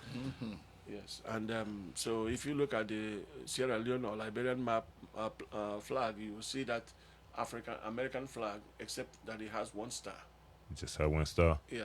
Yes, Marcus Messiah Garvey. I think he had, 20 million or so in the UNIA movement. Yeah, so that was a nice movement. That was a nice movement, yes. And you see how they destroyed him. Of course, when you get too powerful, the European will find a way. As long as you're a black man, if you get too powerful to his taste, he will find a way to get rid of you. Too many times Too many he times showed it has happened. himself. And look at yes. all this. Look at all the prisons. Mm-hmm. Look at our people. Bill Cosby. Think about them. If they don't destroy you economically, you are dead. Like Michael Jackson, who, or you know. Yes. So we know all those things. Yes, yes. And some of our football players and musicians and others, they all found the same fate. And can I add to that, brother? Yes, please. As far Yes, as the please. question, as far as what we can do politically and economically, and I think that group consciousness is very important. You know what I mean? And that is basically, I am because we are, therefore I am. Understanding that we're one and the same and that we have to be united. I think that message that Marcus Garvey, Kwame Nkrumah, Patrice Lumumba, I think Thomas and Carver, so many of our greats, and even the sisters, basically the queens, Winnie Mandela, who stood up and fight. I think that inspiration and planting those seeds, right, is going to help lead us to where we have to go, because that's the energy and the consciousness and the knowledge that it's going to take. That is And one thing that Steve Biko said of South Africa, which I think is so important, when he said that the most potent weapon in the hands of the oppressor is the mind of the The oppressed. mind of the oppressed, yes. Right. Yes, indeed. Definitely. I think you are right on point. I can't say it better than you. You said it right. You are very right. I can't take nothing out of that. We really need that kind of mindset. That mindset that says you can do. We are Africans. We are not going to give up. We are going to unite. We are going to help each other out. We are going to work together. We are going to create things. No matter what it is, if we set our mind to it, we can create it. We have That's everything right. we need. It's all in Africa. And it's all also in the diaspora. Right. We Yes. have it all around us. Well, and, We have the people. We are the only people that are the original man. oh, See this your skin? That's right. It's indestructible. Yes. The melanin. We need Yeah. to remember. We need to really start knowing who we are. Once we know who we are, we will find out that we are the greatest. Like Muhammad Ali said, That's right. "Fly like a butterfly, I sting like a bee." Yeah. yeah. So in what ways can African spirituality, traditional values, and indigenous knowledge help guide us through for modern liberation? You know, our spirituality has brought us so far. If you go to the Bible, the original Israelite is me and you. If you really look into it, that's why I say we need to know who we are. If you really read about it, all the tribes of Israel are represented in Africa and in the diaspora. One thing that I forget his name, former president of Egypt, said, one thing I don't like about the Jew is that he left Israel black and And came what's back that? white. And what's that? Yes. Well, actually, no. It was the other guy. I will remember his name. He said the Jew left Israel black and came back white. White, yes. Right. So I don't want to say too much about that, but Right, that should tell No, you it something. says a lot. That says Yeah, a lot. that Yes. says a lot. Okay. Yes, it does. But So that's you something- are the real yeah. Jew. Right. That's something that that's something that really need to be tackled also. Yes. That subject, because that land, where they call it Israel Israel. now, it's done had a few changes from Canaan to It's something with Phoenicia. Egypt. Something with Egypt. Same Egypt, thing with Egypt. yeah. Right. And the whole of North Africa. Indeed. If you really look at it, The whole of it.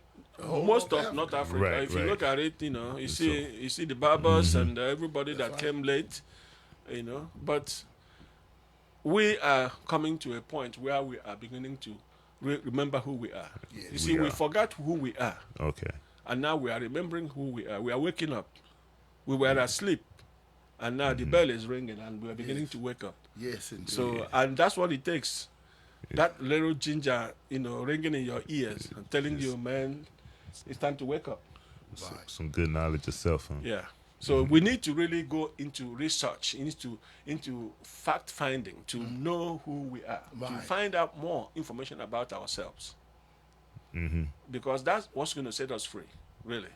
The final step we're going to take is going to be from the realization of who we are. Okay. That will help us make that final step.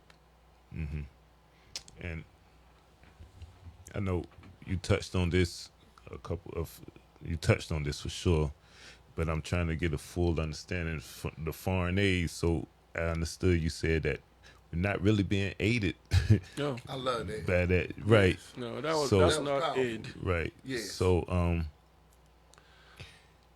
but they are giving passing crumbs towards back to the countries after they exploited, take the natural wealth, their natural resources and stuff, and then they basically sell it back to them. How do we go past that or get above that to start just, and you probably touched on it before, I think I kind of asked this question, but I'm trying to get a little reference to. Yeah, I understand what you're saying. We have to first of all deal with those people that are sympathetic to these foreign colonial masters, because what they do is that they are the ones that aid the colonial masters to exploit Africa. Most of that aid you're talking about that they give doesn't go to these countries. They most of the time they go to these sympathizers. Okay, look at it this way. So I come to your house, okay, I steal your TV, your stereo, your everything that you have in your house, and I run outside and I sell your radio. Yeah. Okay? And I come back and I say, look, man, I sold your radio for $40, so I give you back $20. Have I given you any aid? No. just gave you a portion of what I stole from you. Right. But you see, you are the one getting the $20, right? Right. Indeed. Your wife didn't get none. Your children didn't get none. Your neighbors didn't get. Your father didn't get any, and your mother didn't get any, definitely. And all your neighbors, nobody got anything. Right. So you got $20. Right. So what problem does that solve for your community? None. None. That's basically what it is. Especially when it's going to leave the community within hours. Correct. Yeah. Can I ask a question right quick? Please. Yes. Okay. Now we know that Burkina Faso, Niger, and Mali, right, and now Senegal have pushed the French military out. What was the response from the European countries as far as when they was being pushed out? Well, in some cases, of course, they are going to resist, and they did. Right. But the way these things were done this time, as opposed to the times before, is different. And at this point, they didn't have any choice at all but to leave. They have left, we know. What they have done is that they have tried to find neighboring countries to Burkina Faso, for example, where they can still go there and hibernate for some time while they buy time to try to topple Burkina Faso president, Traore. Right. The only reason that didn't gain traction was because almost every country in unison was sending them out at the same time. So, but they still haven't given up. You know, these people, what they do, and I can tell you, they're going to calm down for a while, let everything kind of calm down. They are planning, they are strategizing, they are still doing whatever they are doing, and they are getting the help of other their friends and people like America is helping out in some cases, trying to Right. They took that general over there. What was it, Correct. Langley? Langley, General that Langley. when they started opening up his big mouth and started talking nonsense. Yes.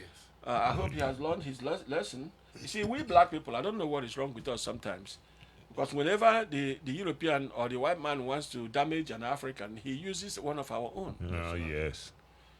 So the only thing he could say about what Traore is doing is that he is selling the gold and using it for his own security. He need to. But the gold doesn't even belong to America. The gold belongs to Burkina Faso. Yes. So he can use it for anything he wants, for Exactly Christ's right. sake. That's right. It doesn't belong to you. Right. Don't go there and try to tell him what to do with what. It's like you come to my house and you want to tell me what to do with when to turn my TV on. Right. What is your business in my house That's right. telling me when to turn my TV on, when I should watch CNN and when I should watch whatever you call them. MSNBC. Yeah, what is your Yeah. business? I think they should get him out of Africa to start with, Yes, indeed. That's right. because his being in Africa is not a good thing for us. No, yes. We will be better off if they bring a white man so that we know what we are dealing with. But to bring a black Indeed. man in Oh there my and he's gosh, doing all right. these things, Yes, that is like that's bad. it is. He needs to get out. Right. And I think let they use him Africans be intentionally. Africans. Right. Yeah. I was about to say, I think that, and we know that that's done intentionally. Of course. To pit black against black, Yes, African that's against the divide African. and conquer. Right. That's a divide and conquer. Every time you see this thing, you have to recognize it. It's divide and conquer. They won't put a white man there because if a white man said this, you will say, "Oh, see." Mm-hmm. But when the black man says it, sometimes you brush it off, Yeah. and that's when they get you. But in this case, people are waking up. Right. That's why we caught this one.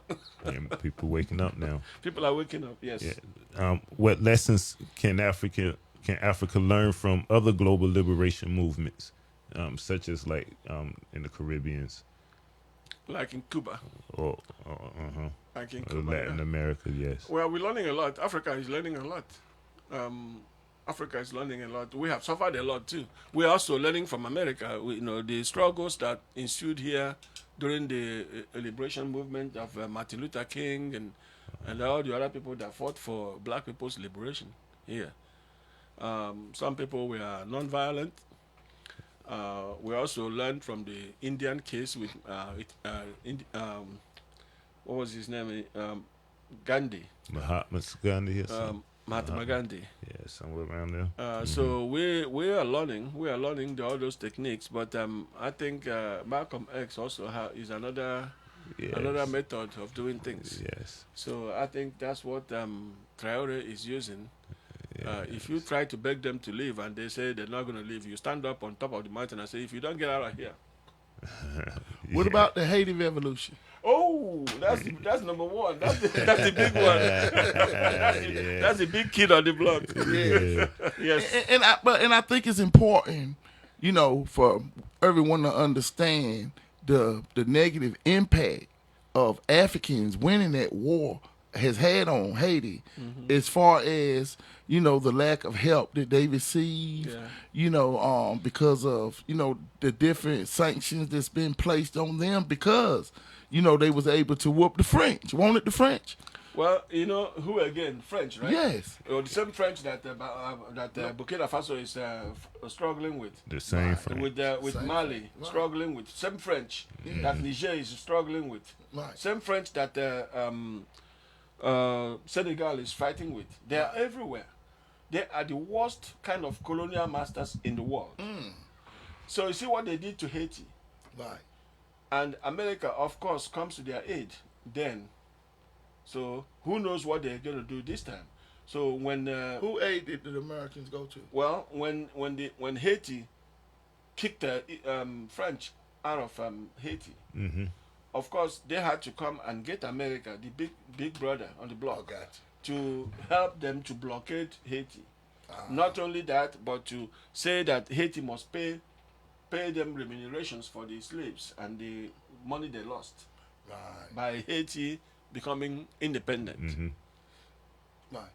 And so with Haiti having that kind of debt on them, it took them over 100 years to come out of it.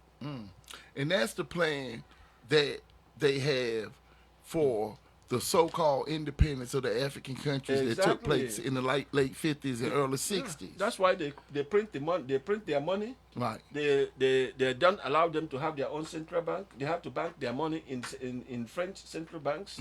They only give them what they want to give them.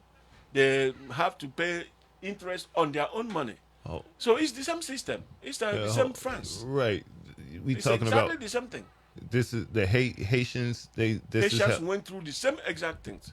The only difference is that when Haiti kicked them out, they claimed they lost money. Now look at this. You enslaved my father, or me, you enslaved me for so many years, and I was working for you for free. The day I woke up and said, I'm not going to do it anymore, you say, okay, you have to pay me back for you. You are my owner. And you have decided that I am worth $5,000. And I must pay you that $5,000 for me to be free. Even though I have kicked your ass and kicked you out of my country. Yeah. So I have to turn around and pay you another You still got to $5,000. pay to be free. Yeah. And then when you count all the people in Haiti, then you multiply everybody by 5,000. That's how much we owe you. And you can't come back and get it because we will kick your, again. You can't So go you get have it, to go but- get America to come and support you. Of course, they don't go to war as a country. They bring France, Germany, America, Britain, all of them together. They team up Right. against a small country they like team up. Kuwait, like what is it? Iraq? Is that NATO? Yes, NATO. Yes, I They, think that they when come, they all they come come against together. a small country like Yes. NATO, NATO. Yeah. They don't. Yes. they come against a country like Iraq. Iraq, like a state in America, with all these superpowers. All those They superpowers. team up together. What can you do at that point? They destroy the whole place. And I And- think and on the then- Security Council, who they got? Great Britain, United States, and France. All of them. Right. So those are three, right, that basically work together. Yeah. Yes, indeed. Yeah. So we need to really support Africa. We need to be united. We need to have one unity of purpose. We need to support each other. Support each other's businesses. Know me as your brother. I know you as my brother. One thing my father told me when I was coming to America, and he had never been to the US, but one thing he told me, he says, when you get there, that black man that you're going to see, treat him nice. He could be your long lost brother, uncle. That's right. And I never forget that. Yes. So, but that was then. The man is dead and gone for so many years now, but I still remember what he I said. remember that. So yes. we are all together. Our destinies are tied together. Yes. We have to realize that. Yes, and with the way social media has, the way it's grown, taking over, or everybody using social media. You think the youths of Africa could use that type of platform to build lasting institutions? They are using it because now most of these people that you're referring to in Africa, a lot of them don't have opportunities like we have here. The only opportunity God has given them now is this new what do you call it, social network. Yes. Some people are employing themselves, sitting there in Africa, creating content, and that's the only way they make a living. Because in their own countries, they can't find a job. Some of them are really taking advantage of it. They're creating contents. Nigeria now is the best content creating nation in the whole world. Yes. And the people who do this with ordinary telephone. What my little brother there can do with this phone, you could not do with a computer, with all these gadgets you have everywhere. Right. And he doesn't have network all the time. He may go out there and buy $5 worth of network. And he's going to use it to make money. Right. But, we have all these things we have here. Sometimes my children are here. There are three of them. They have phones, they have laptops, they have iPads. But see, that one kid in Nigeria has only a phone. And his phone is probably not even this type that we use here. It could be one rugged phone like that. Yeah. And they're using it to make a living. Man, they are creative there. Very. The things they know, you can never phantom it. And that's what life has dealt them. Lack of opportunities. So whatever they have, they lay their hands on it, they use it for the best.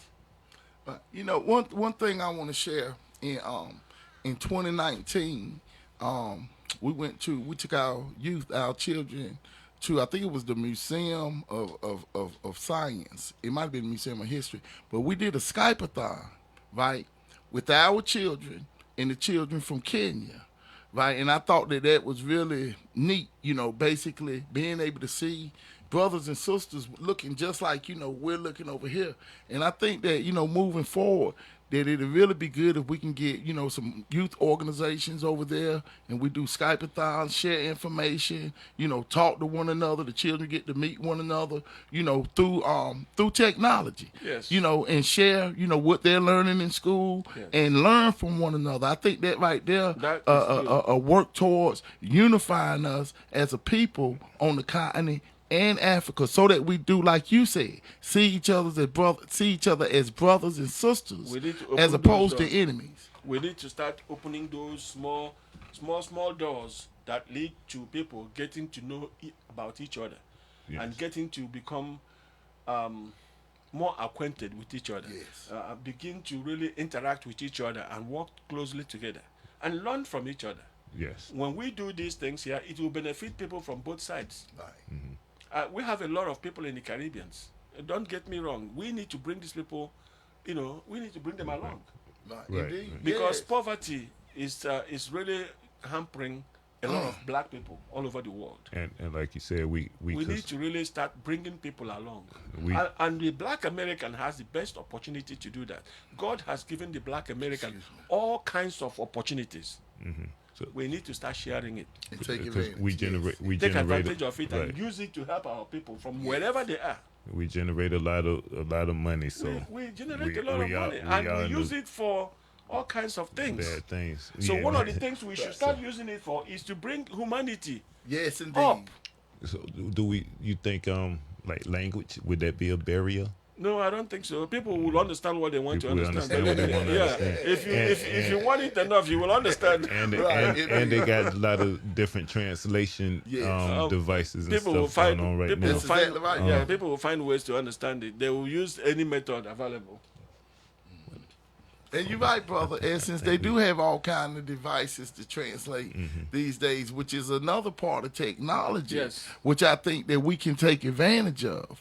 And I think we should take advantage of the technology that's out there to communicate with one another, Yes. and build relationships. Like you say, It's open very these important. doors. Yes. It's very important. We need to open those doors. You never know who's going to be the one that will invent the thing that will change the world tomorrow.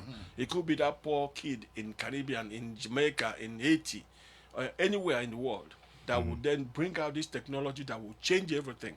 Right. So we need to really start building bridges. Yes. So I think we have 3 minutes remaining. I want to know, do you have a message for the next generation of African youth, both on the continent and in the diaspora, Yes, who I are do. ready to rise and organize? Yes. I don't want them to give up. I want them to believe in themselves. I want them to develop some kind of skill set. No matter where you are, you can develop some kind of skill set. Stay away from all these things, like things that would alter your mind, like drugs. Those kind of things. Those kind of behavior that would change your lifestyle. Focus on things that will improve you by learning skills, learning trade. There is something that we do in Nigeria. Igbos do. It's called mentoring program. We need to really bring that thing here, because that is the greatest incubator of millionaires in the whole world. Think about it. If I know a skill, I take your son, I teach him my skill that I know. He may work with me for 6 years. During that 6 years, I'm teaching him this skill specifically, and he's learning it every way to do this skill.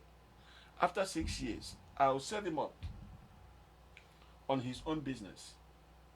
I'll give him a little bit of seed money. I may get him a place to practice his skill, and I leave him alone. And now he starts to practice his skill. And within the next few years, he will develop himself so well that he will be ready to go bring somebody else. Yes. Mm-hmm. And then teach that person this skill. And by so doing, you can create multiple millionaires in a very short period of time. Harvard University have learned this and said that this is the largest creator of millionaires anywhere in the world. So we need to really start bringing all those ideas here. If you know a skill that is lucrative, teach your brother, teach your sister, teach your sister's daughter, your sister's son. Let him learn that skill and then set him up and let them repeat all these things. Before you know it, all we black people, everybody will become somebody. Indeed, yes. Then you won't see all these people trying to kidnap you and kill you because you're driving a nice fancy car. Right. And then he can go out and buy his own. He don't need to kill you and take your own. You know what I mean? Yes, sir. Yeah. So Beautiful. You want to add on? No, brother. No, I would just like to say, to Brother Mac that, we really appreciate him coming on the show and sharing his knowledge with us and wisdom, on what's going on, not only in Africa, but here in the diaspora.